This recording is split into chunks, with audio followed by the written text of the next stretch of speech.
안철수 전 대표는 그나마 이렇게 사람들이 뭐 정계 은퇴라든가 혹은 뭐 찬반이든 어쨌든 뭔가 입장 표명이나 관심의 대상이 그나마 아직도 언론의 관심 대상은 되는데 오히려 유승민 전 대표는 전혀 흔적조차 없이 거론도 안 되는 상황인데 이건 본인이 그렇게 원해서이기도 하겠지만 유승민 전 대표를 언론이 그렇게 굳이 또 찾지 않는 것도 있는 거 아닌가.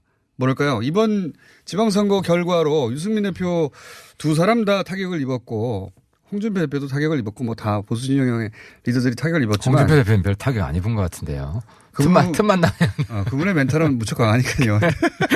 최강의 그분한테 좀 은퇴하라고 하세요. 최강의 경지니까요. 근데 유승민 전 대표가 입은 내상이 상당한 거 아닌가 싶은 생각이 드는 게 정말 예리하시네요. 우리 공정장이 정말 예리하신데 내상이 깊습니다.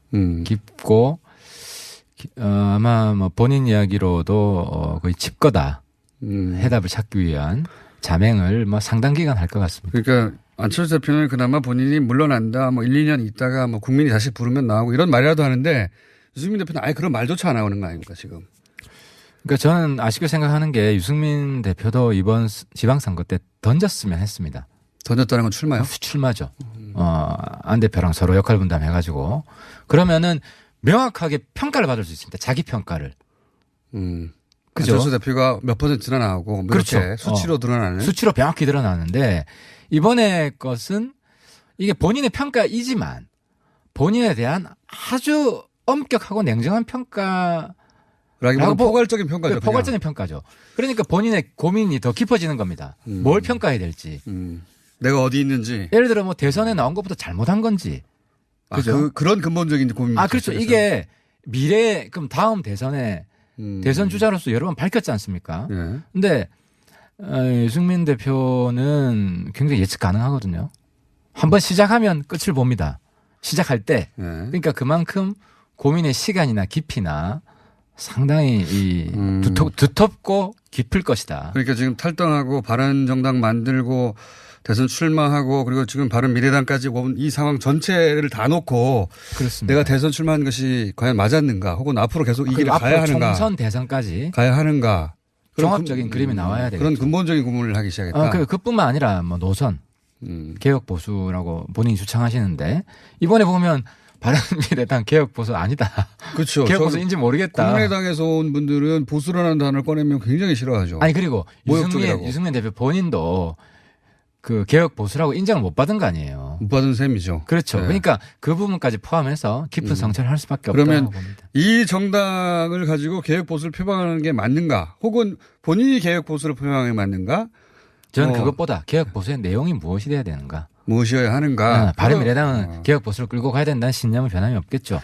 정당을 계속 유지할 것인가? 이 형태로 혹은 뭐 대선 후보로 혹은 뭐 이 길을 계속 갈 것인가? 왜냐면은 가장 큰 거는 본인의 노선이라고 생각이 됩니다. 노선이요? 예. 왜냐하면 지금 특히 안보 환경이 급격히 변했고 본인이 가장 공장장을 포함해서 가장 비판을 많이 받은 게 홍준표와 안보 노선과 뭐가 다르냐? 네. 그 바른미래당에서 바른당 출신으로 그 소위 이제 그 평화체제, 냉전체제가 해체되고 있다는 인식을 한 것은 하태경 의원이 유일했잖아요. 사실 공개적으로 밝힌 저도 아직 검증이 된 건 아니고. 어쨌든 공개적으로 밝힌 건 유일했습니다. 저뿐만 아니라 여러분들도 많이 있었는데. 공개적으로 밝혀진 것은. 뭐 많이 떠들었고. 네. 그래서 아무튼 그 다음에 이제 4차 산업혁명, 경제 이게 도대체 뭐냐? 구체적으로 이런 뭐 깊은 고민을 할 것 같습니다. 안철수 전 대표가 다음 대선에 또 나올 것을 의심하는 사람들은 별로 없는데 유승민 전 대표 같은 경우에는 그것까지 포함해서 고민에 들어갔다 이렇게 봐도 되는 거네요. 저는 그렇게 봅니다. 뭐 제가 직접 물어보지는 않았는데 그렇게 본다 옆에서 보면 항상 근본적인 고민을 하시는 분이기 때문에 본인이 새로운 개혁 보수 내용을 딱 제시할 수 있느냐 없느냐에 따라서 본인이 정치를 왜 하는가에 대한 그건 뭐 대선이지 않겠습니까? 거기에 대한 답변도 같이 준비가 되면 나오실 거라고 생각합니다. 그게 언제가 될지 모르겠고. 짧은 시간 안에는 안 될 것 같습니다. 그러면 이제 안철수 유승민 대주주들이 없는 상황에서 당대표를 선출해야 되는데 원내대표는 선출됐고 이미 국민의당 쪽에서. 그러면 바른당 쪽에서 당대표가 나와줘야 그래서 밸런스가 맞지 않습니까? 그러면 바른당 쪽에 지금 그 출마 의사를 밝힌 분이 하태경 의원 말고 또 있습니까? 저도 아직 공식 선언은 안 했고. 나가실 거잖아요. 아니 이게 뭐냐면요. 저도 이제 뭘 네. 제 어깨에 다 짊어져야 된다, 십자가를 져야 된다 생각을 하니까 사명감도 들고요, 책임감도 들고 이 당을 살릴 수 있는가, 어떻게 살릴 것인가 요즘 고민을 많이 합니다. 그래도 나가실 거잖아요. 제가 뭐 항상 유쾌하게 얘기를 하지만 네. 고민을 많이 하고 확신이 조금 더 들면 제가 이제 그때는 공개적으로 선언을 하겠습니다. 확신이 곧 드실 예정인 것 같고 표정이 아니 아직은 몇 퍼센트 정도 남았습니다. 확실히. 뭐 아직 뭐 안철수 대표도 만나야 되고. 그러니까 유승민 대표나 안철수 대표에게 본인의 의사를 또 밝히고 좀 더 이야기 어떻게 살릴 것인가. 공감대가 왜냐하면 안유 두 사람이 같이 가는 게 바른미래당이지 두 분 없는 바른미래당 생각할 수 없기 때문에 그런 과정을 좀 거치려고 합니다.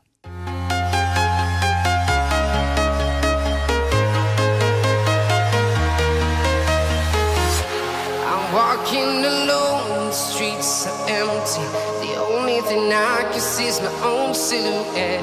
I'm getting stronger, step by 고민을 할 것 같습니다.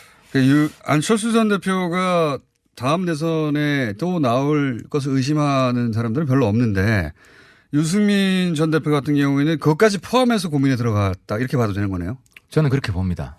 그 뭐 제가 직접 물어보지는 않았는데 그렇게 본다 옆에서 보기에. 항상 근본적인 고민을 하시는 분이기 때문에 본인이 새로운 개혁 보수 내용을 딱 제시할 수 있느냐 없느냐에 따라서 본인이 정치를 왜 하는가에 대한 그건 뭐 대선이지 않겠습니까? 거기에 대한 답변도 같이 준비가 되면 나오실 거라고 생각합니다. 그게 언제가 될지 모르겠고. 짧은 시간 안에는 안 될 것 같습니다. 그러면 이제 안철수 유승민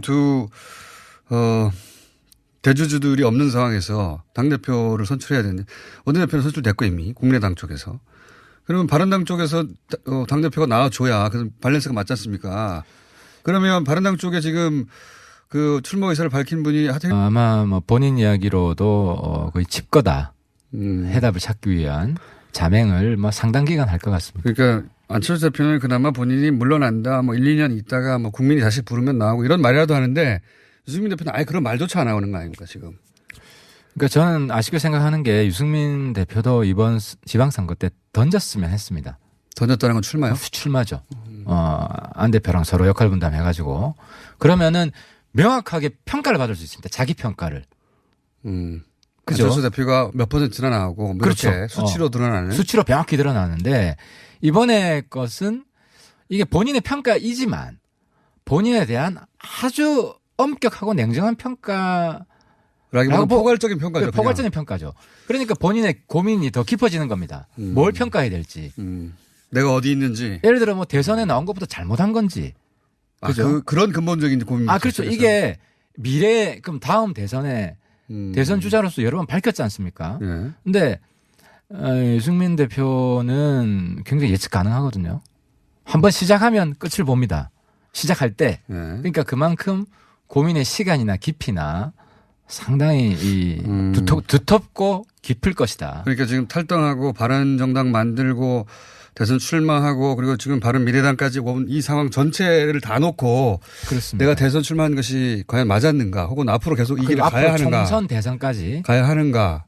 종합적인 그림이 나와야 되겠죠. 그런 근본적인 고민을 하기 시작했다. 그뿐만 아니라 뭐 노선 개혁 보수라고 본인이 주창하시는데 이번에 보면 바른미래당 개혁 보수 아니다. 그렇죠. 개혁 보수인지 모르겠다. 국민의당에서 온 분들은 보수라는 단어를 꺼내면 굉장히 싫어하죠. 아니 그리고 유승민 대표 본인도 그 개혁 보수라고 인정을 못 받은 거 아니에요. 못 받은 셈이죠. 그렇죠. 네. 그러니까 그 부분까지 포함해서 깊은 성찰을 할 수밖에 없다고 그러면 봅니다. 이 정당을 가지고 개혁 보수를 표방하는 게 맞는가? 혹은 본인이 개혁 보수를 표방하는 게 맞는가?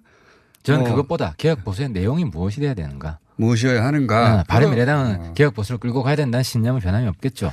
정당을 계속 유지할 것인가? 이 형태로 혹은 뭐 대선 후보로 혹은 뭐 이 길을 계속 갈 것인가? 왜냐면은 가장 큰 거는 본인의 노선이라고 생각이 됩니다. 노선이요? 예. 왜냐하면 지금 특히 안보 환경이 급격히 변했고 본인이 가장 공장장을 포함해서 가장 비판을 많이 받은 게 홍준표와 안보 노선과 뭐가 다르냐? 네.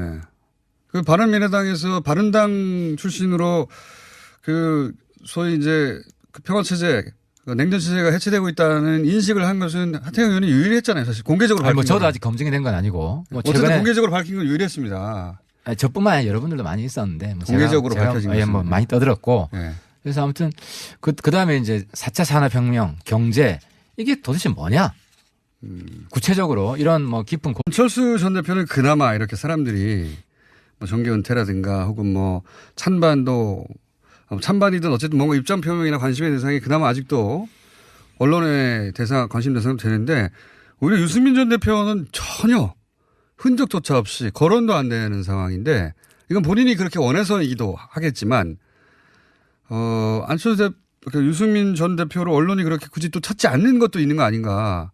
뭐랄까요. 이번 지방선거 결과로 유승민 대표 두 사람 다 타격을 입었고 홍준표 대표도 타격을 입었고 뭐 다 보수 진영의 리더들이 타격을 입었지만 홍준표 대표는 별 타격 안 입은 것 같은데요.